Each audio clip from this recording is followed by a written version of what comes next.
Hello, Assalamualaikum. Hari ni Kak Nok nak share macam mana nak pastikan ada bajet RM100 untuk dimasukkan ke dalam akaun emas Gap anda. Kak Nok ada dua kategori tips nak bagi. Pertama, tips separuh sedar. Kedua, tips tanpa sedar. Okey, kita pergi pada tips pertama, tips separuh sedar. Ini kita punya purpose dia, tujuan dia adalah save RM5 sehari. Macam mana kita nak save? Ini terpakai bagi orang yang kerja office. Sebab apa? Orang kerja office ni waktu pagi dia biasanya akan breakfast dulu kat kedai-kedai, makan roti canai dengan teh tarik sebelum pergi office tu baru start kerja. Lepas tu dia waktu lunch dia pergi lunch sebelum masuk kerja untuk sambung kerja lagi. Okey, apa yang Kak nak cadangkan? Masa waktu breakfast tu, ketepikan siap-siap RM2.50, RM2.50 ketepikan dalam tabung sementara kita. Bila waktu lunch pula, kita ketepikan lagi RM2.50. So, kalau kita tambah dua tu, dah satu hari kita dah dapat RM5. Biasanya, kita bekerja dalam sebulan 20 hari. 20 hari waktu bekerja. 20 hari darab dengan RM5, you dah dapat RM100. Senang bukan? Yang kedua, kategori tanpa sedar. Macam mana kita nak buat? Okay, ini terpakai pada mereka yang ada akaun Maybank dan mereka yang dah install MAE app. Macam mana tu? Kalau korang perasan, dalam MAE app ni, dia ada satu modul. Nama dia tabung. You boleh create tabung. Dalam tu you boleh letak tabung. Nama dia modal gap bulanan. Contohlah kan, modal gap bulanan. Okey, dalam tabung ni dia ada satu function nama dia booster.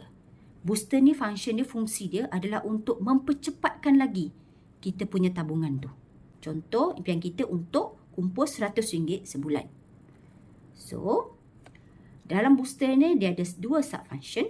Pertama, nama dia spare change. Apa yang spare change buat? Spare change ni, dia dengan kata mudahnya, kita membulatkan transaksi pembayaran kita. Kes dia, korang pergi kedai. Satu lagi yang spare change ni dia akan aktif, dia akan activate bila kita guna online banking lah. Macam kita guna FPX ke, kita guna QR code ke, whatever semua. Dia akan terpakai lah, dia akan aktif secara automatik. Okey. Contoh dia, kes dia, Kak Not beli barang dekat Shopee.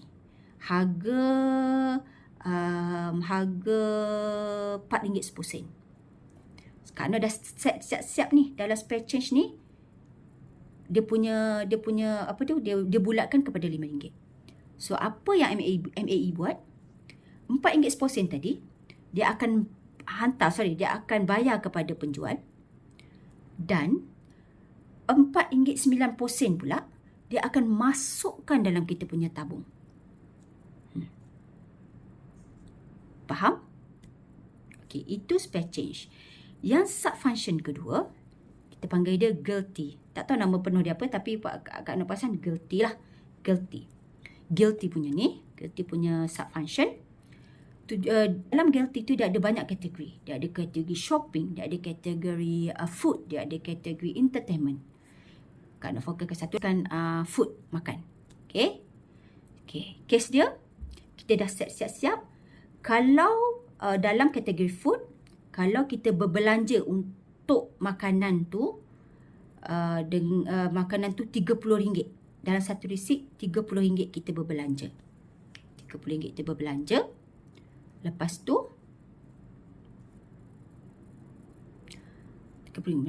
lepas tu kita dah siap-siap guilty ataupun denda yang kita nak Maybank bayar untuk kita masukkan tabung, kita letak RM5. So, dengan RM30 tadi, okey, so kes dia Kak Not pergi ke kedai makan. Lepas tu guna QR code untuk bayar makanan tu.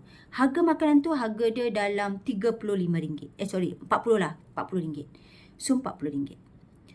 Bila kita bayar, bila kita scan je, scan and pay tu, terus MAE akan transfer berapa tadi? RM40 masuk, RM40 akan dibayar ke penjual dan RM5 tadi, sebab kalau dah set RM5 RM5 tadi akan terus ditolak daripada akaun bank kita masuk ke tabung. So, dengan pembayaran tu dalam tabung kita dah ada RM5. Kalau korang ada setkan semua-semua tu macam spare change, ada guilty, memang akan dapat RM100 dalam sebulan.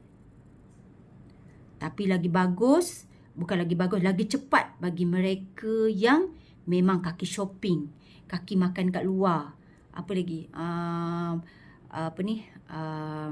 Yalah, sebab online banking pun dah kena potong dah. Sebab kita pakai spare change. Lepas tu guilty tadi tak adalah bersalah sangat kan. Sebab apa? Kita dah beli baju. Mesti kita rasa, besarnya beli baju tak menyimpan dah ni. Benarnya kita dah simpan dah sebab kita dah set guilty punya function tadi dalam tabung tadi. So, apa kata korang? Senang kan? Nak menyimpan RM100 untuk dijadikan modal atau dijadikan modal untuk top up dalam akaun emas CAP. Dalam bentuk RM dah ada, terus convert akhir bulan, terus convert duit 100 tadi kepada dalam gram emas. So, sebulan korang dah ada simpanan emas. Macam, okey tak? So, pada siapa-siapa yang terfikir, alah, nak kena nyimpan lah RM100, macam mana ni? Nak kena simpan RM100 keluar daripada ni. Cuba buat kedua-dua tips ni. InsyaAllah. Di manakah ada kemahuan, di situ ada jalan. Dan kalau korang masih belum lagi buat simpanan gap atau belum lagi daftar simpanan daftar akaun gap ni, tak usah susah. Kak Not ada. Okay? Boleh hubungi Kak Not. Boleh hubungi Kak Not di TikTok ke, di FB ke, di Instagram ke, ataupun terus je pergi dekat bio Kak Not. Kalau tak tahu lagi macam mana nak register, macam mana nak daftar gap ni, korang boleh pergi dekat pin konten yang Kak Not pin dekat dekat TikTok ni. Okey, itu saja untuk malam ni. Terima kasih kerana mendengar. Bye.